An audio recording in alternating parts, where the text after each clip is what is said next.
Muita gente ainda se lembra dessa estrofe. Pavão misterioso, pássaro formoso, tudo é mistério nesse teu voar. Esses são os versos da música tema de Saramandaia, a novela que a TV Globo exibiu em 1976. Bem, o sucesso dessa gravação acabou projetando o disco que tinha quase que o mesmo título dessa canção, O Romance do Pavão Misterioso. Vamos ouvir aqui, no Som do Vinil, o relato dessa história, contada pelo seu protagonista. Com vocês, Edinardo.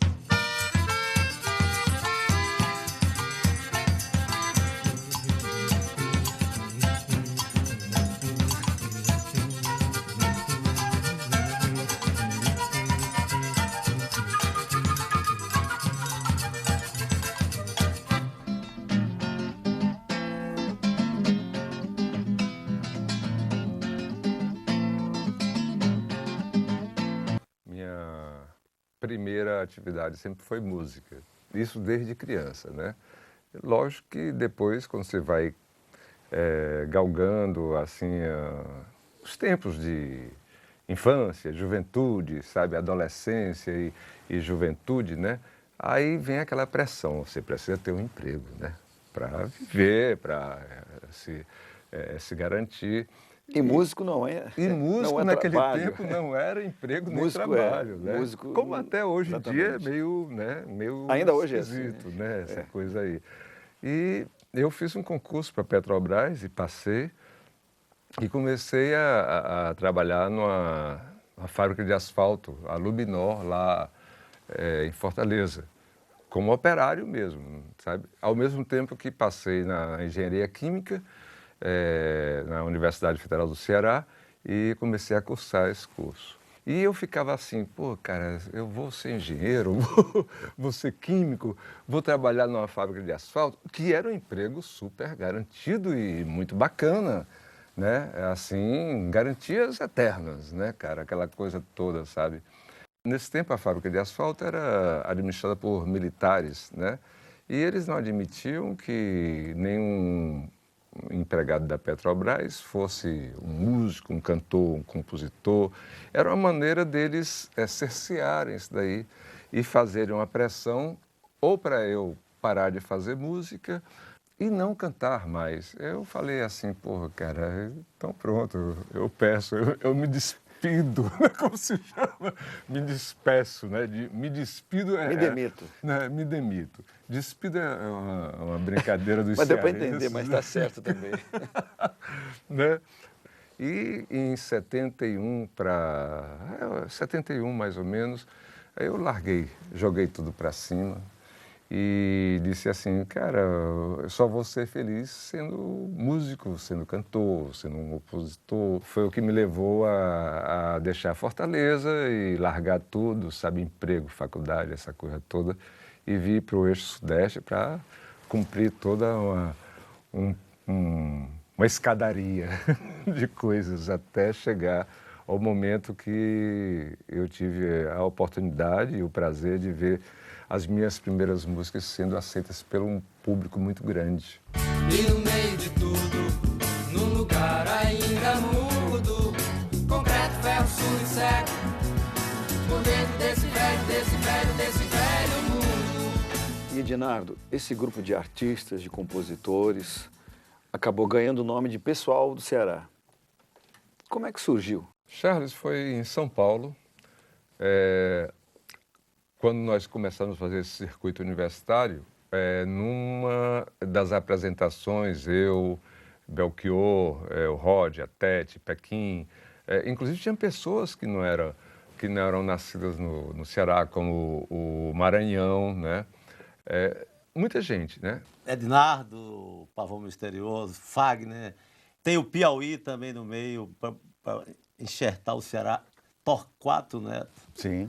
Só quero saber o que pode dar Tá certo. certo. Junto dessa moçada do Ceará também tem o pessoal que veio de Pernambuco. Alceu Valença. Geraldo Azevedo. Dominguinhos. E o pessoal, os estudantes que frequentavam muito a casa da gente, sabe que a gente morava ali em Pinheiros, na rua Oscar Freire, numa casa que estava sendo demolida e foi nos emprestada durante 3, 4 meses, sabe? O pessoal ia demolindo e a gente ia passando para o quarto de trás, aquela coisa. Aí um dos estudantes assim, nos convidou para fazer um show durante o bandejão da USP, que acontecia por volta de meio-dia, meio-dia e meio, no intervalo do almoço. Como a gente sempre se referia assim, um para o outro, assim, olha, o pessoal está chegando aí, o pessoal, o pessoal. Aí eles pegaram aquele pessoal, aí transformaram em Pessoal do Ceará. Acabou esse título sendo uma espécie assim de marca para todas as pessoas que vieram durante aquele tempo do Ceará para o eixo Rio de Janeiro, São Paulo. E é interessante a gente lembrar também que nos anos 70, muita gente importante na música brasileira que está atuando até hoje veio nessa época para o eixo Rio-São Paulo para tentar uma carreira discográfica. Sim. De vários estados, não foi só do Ceará. Né? Lógico que não. De Pernambuco, de Alagoas e por aí vai. Muita gente. Então tinha um pouco esse caráter do pessoal lá de longe que vinha aqui para o eixo Rio-São Paulo. Uhum. Como é que vocês recebiam esse tipo de olhar, hein? Rapaz, era esquisito? A gente achava, lógico, né? Assim, a gente achava que isso daí era rotular, né? Por exemplo, muitas das pessoas que vieram nessa época, por exemplo, adotaram, ou então as gravadoras adotaram, junto ao nome, o local de origem. Por exemplo, Fafá de Belém, Ney, Mato Grosso, Robertinho de Recife. Verdade. Tá entendendo? E vários outros, né? Imagina para a geração de Ednardo, Fagner. A própria viagem geográfica já era uma travessia de um deserto. Né? Já era um desafio. Tentando lembrar como é que era a vida nesse período, Ednardo. Ditadura militar no auge, né? Nos anos 70, uma ditadura muito firme, muito dura, muito repressiva. Vocês vindos de outras regiões do Brasil, cabeludos, enfim, totalmente na contramão daquela caretice que reinava naquela época, né? A pergunta teve muita repressão, levou muita dura da polícia, teve que se explicar, e ainda sendo músico, né? Como é que era? Tudo isso aí junto, né, cara? Tudo isso aí junto que você está falando corresponde à realidade daquela época, e coisas muito mais malucas, sem explicações, né? A gente era parado na rua a todo instante. Não é verdade. O nosso primeiro disco, a gente teve que fazer uma audiência especial na Polícia Federal para explicar música por música, o que queria dizer cada letra, cada coisa. A gente ser chamado para explicar nossas músicas como se a gente fosse perigosos, entendeu? A gente viveu uma época, na realidade, Charles, assim, especial, mas especial, assim, de uma forma também muito terrível. Teve artistas, cara, que foram praticamente exterminados, né, durante essa época. Você pode citar Taiguara, por exemplo, como um deles. Você teve alguma passagem com a polícia, assim? Você está me pedindo para lembrar de coisas terríveis, né, bem. cara? Porque isso daí, de uma certa forma, fica gravado na parede da memória, né, cara? E também coisas de um festival de praia que fui fazer lá, eu fui cantar uma música que já estava liberada, essa coisa. A gente tinha um casal de hippie maravilhoso, aqueles meninos e meninas lindas, sabe, daquela, sabe, 76, sabe, subindo no palco para dançar.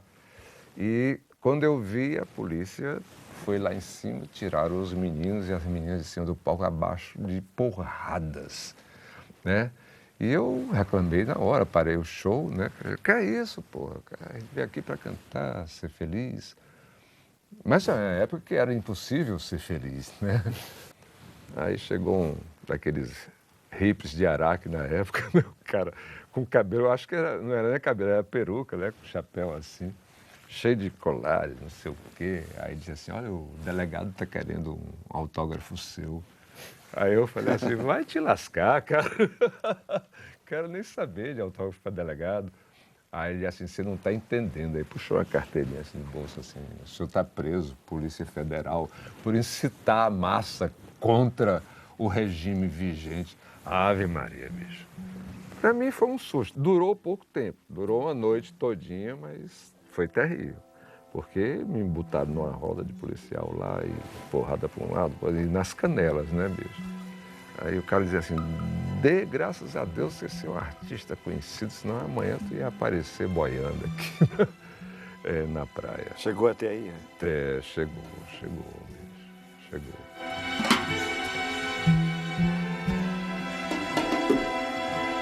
Esse show na USP que você fez com a turma do pessoal do Ceará acabou rendendo um disco para Continental. Exato, Falar um pouco desse trabalho? Foi o primeiro disco da gente e, como sempre, o primeiro disco tem uma característica de envolvência muito grande de todas as pessoas. Inicialmente, esse disco ia também envolver o Fagner e o Belchior, mas os dois já estavam contratados por outras gravadoras que não autorizaram eles participarem desse disco, né? Que é o chamado disco do pessoal do Ceará. Acabamos gravando esse disco eu, o Rod e a Tete. Nascido pela Engazeiras, criado no oco do mundo. Meus sonhos descendo ladeiras, varando cancelas, abrindo porteiras. Até hoje esse disco é considerado uma espécie assim de uma coisa muito especial, né? Sem ter o espanto da morte, nem do ronco do trovão. O sul, a sorte, a estrada me seduz. É ouro, é ouro em pó que reluz. Entre o primeiro disco dessa turma, Pessoal do Ceará, e o seu primeiro trabalho solo, você fez muita coisa. Tentou festivais, fez apresentações em programas de televisão em São Paulo. A gente podia dar uma resumida nessa trajetória. Eu gravei esse primeiro disco em 72 e foi lançado em 73. O pessoal da gravadora, então a Continental, queria só manter o meu contrato e não o do Roger e da Tete, né, que eram meus companheiros de trabalho no primeiro disco. Eu falei, olha, cara, se vocês não contratarem com eles, eu também não fico muito interessado, né? Porque a gente tem um projeto, né?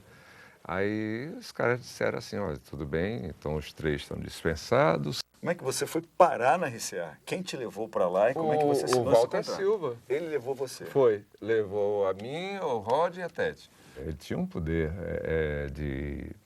tanto como produtor, como também como um disc jockey, né? Ele era radialista. Radialista, né? Ele tinha um programa diário na Bandeirantes chamado Picape do Pica-Pau. Ele foi, inclusive, o lançador de Elis Regina e Jair Rodrigues, naquele Fino da Bossa, sabe, no Teatro Paramount. E ele disse assim, ó, daqui a um mês eles vão estar gravando a gravadora. E realmente, daqui a um mês a gente estava lá, né? Já entrando em estúdio, né? E o disco da gente, né, não aconteceu praticamente quase nada, inclusive não foi divulgado, essa coisa todinha. Então, aí em 76, quando eu já estava assim, quase que dizendo assim, cara, eu vou voltar para Fortaleza, não está acontecendo nada.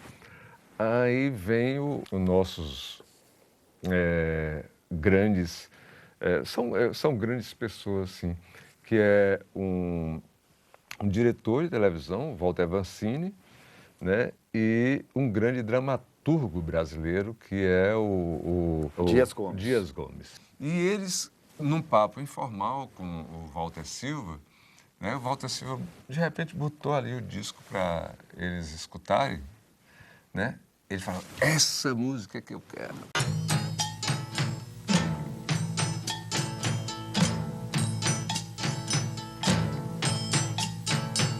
Pavão misterioso,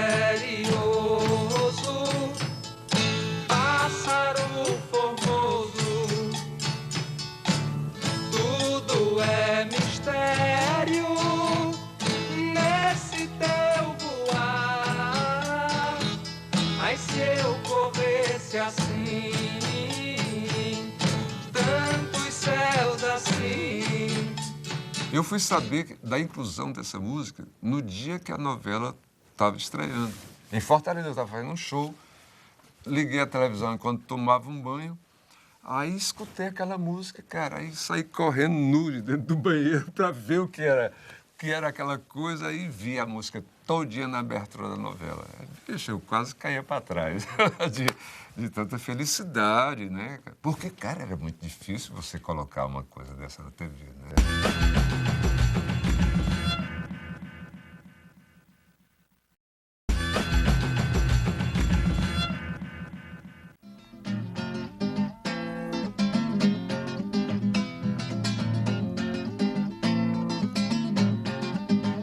É interessante a gente lembrar desse momento da televisão brasileira. Eu sou de 1960 e me lembro muito bem da estreia de Saramandaia. O diretor ter escolhido essa música, que tinha sido gravada há muito tempo antes. Há 2 anos Você e até pouco, declarou em né? entrevista, é um feliz exemplo de duas coisas feitas absolutamente separadas, mas que deu muito certo juntas. A sua música, o romance do Pavão Misterioso, com a temática da novela. É verdade, é. Parece que você fez até de encomenda, não parece? Não foi, não foi. Não foi, eu fiz essa música, cara, tentando traduzir o momento que a gente estava vivendo, né? Aquela coisa no escuro dessa noite, me ajudar a cantar, né? Derrama essas faíscas, despeja esse trovão, desmancha isso tudo que não é certo, não. Eu estava me referindo a um período difícil na vida sociopolítica brasileira, né? Mas aí depois que você grava uma música, ela não pertence mais a você, nem à sua ideia de como você pensava ter feito, né? Derrama essas faíscas, despeja esse trovão, desmancha isso tudo, que não é certo, não. Outra coisa que chamava atenção bastante também era a sua interpretação naquela época, a voz que você usou para cantar essa música, né? E o tom dela, eu me lembro, assim, ela tinha alguma coisa a ver, era como se você fosse um trovador, o cara que vai para a rua cantar para as pessoas, É né? verdade. E essa música tem um pouco a ver com isso? Eu escutei, assim, trovadores, repentistas, violeiros desde criança, né, cara? Então, quando eu comecei a fazer essa música, eu me lembrei justamente dessa memória de adolescência, criança. De cordel, por De exemplo. cordel, né, essa coisa todinha. O nego declamava isso, nas famílias se declamava o romance do Pavão Misterioso, como outros romances de amores impossíveis. Era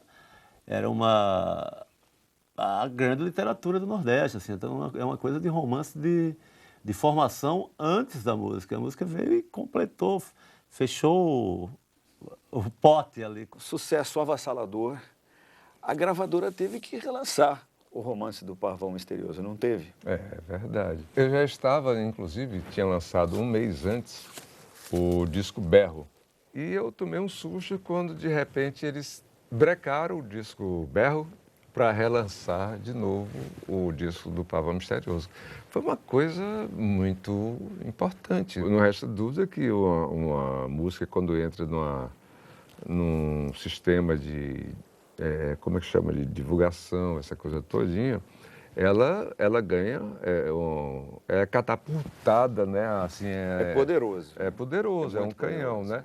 Mas aí, ao mesmo tempo, eu acho que se esse disco e essas músicas não tivessem uma força própria, aquilo ali, dentro de um ano, seria esquecido, ou menos do que isso Sem daí. dúvida. Né? Como a gente tem muitos exemplos de músicas que entram também nessa mesma força da mídia, mas dentro de um ano depois ninguém mais, né, se lembra dela, ou então se desinteressa, né? Amanhã se der o carneiro, vou-me embora daqui pro Rio de Janeiro. Essa música, ela nasceu praticamente numa mesa de bar, a gente tomando umas cervejas, eu e meu parceiro Augusto Pontes, né? A gente estava constatando que a cidade de Fortaleza não comportava mais, assim, a nossa necessidade de trabalhos artísticos, de público, essa coisa toda. Eu cheguei assim para o Augusto, falei assim, Augusto, eu acho que eu vou para o Rio de Janeiro. Aí ele falou assim, eu também quero ir, Ednardo. sabe? Só não tenho dinheiro. Aí eu falei assim, joga no bicho, cara. Assim, aposta no carneiro, aquela coisa, né? Quem morava no que não fosse o tal do Sul Maravilha se sentia numa certa margem.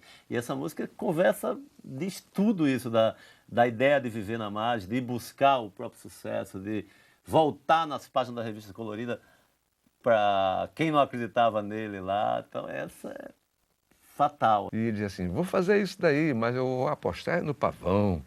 O Augusto tinha umas sacadas geniais, sabe, cara?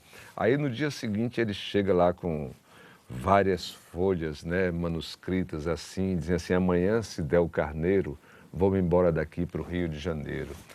Aí ele botou assim, as coisas vêm de lá, eu mesmo vou buscar, dando corda na gente, para a gente se mandar de Fortaleza, né?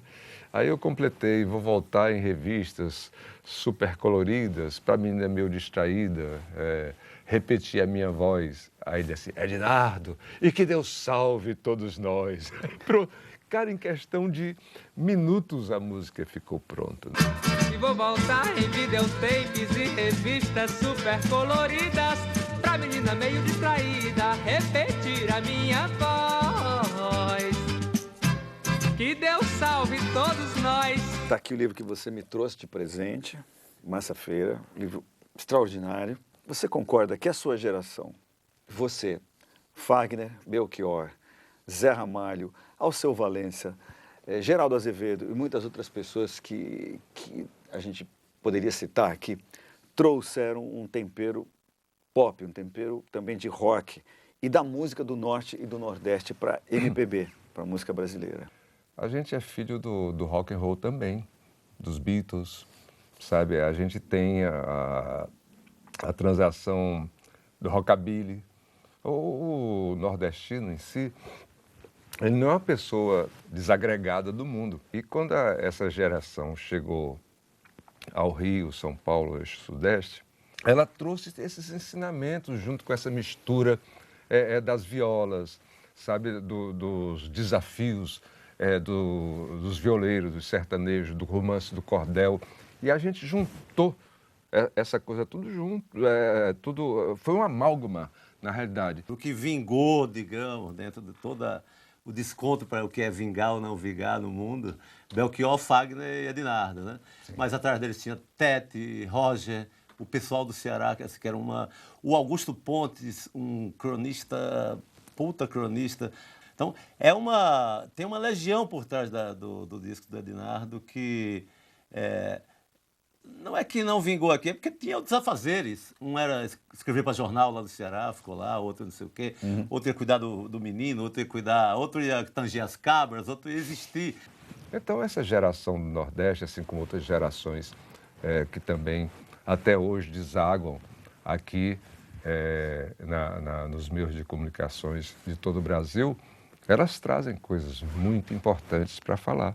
Resta agora a gente ter ouvidos para escutar, olhos para ver, né? E os meios de comunicações para espalharem isso daí para todos. Isso aí. Camarada. Obrigado. Eu que agradeço.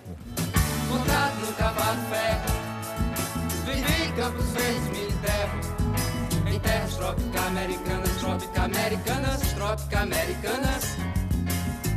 E no meio de tudo, num lugar ainda mudo, concreto, ferro, sul e cego, por dentro desse velho mundo. Pulsando no segundo letal, no Planalto Central, onde se divide o bem e o mal. Vou achar o meu caminho de volta, pode ser certo, pode ser direto, caminho certo, sem perigo, sem perigo, sem perigo, sem perigo fatal. Caminho certo, sem perigo, sem perigo, sem perigo, sem perigo fatal.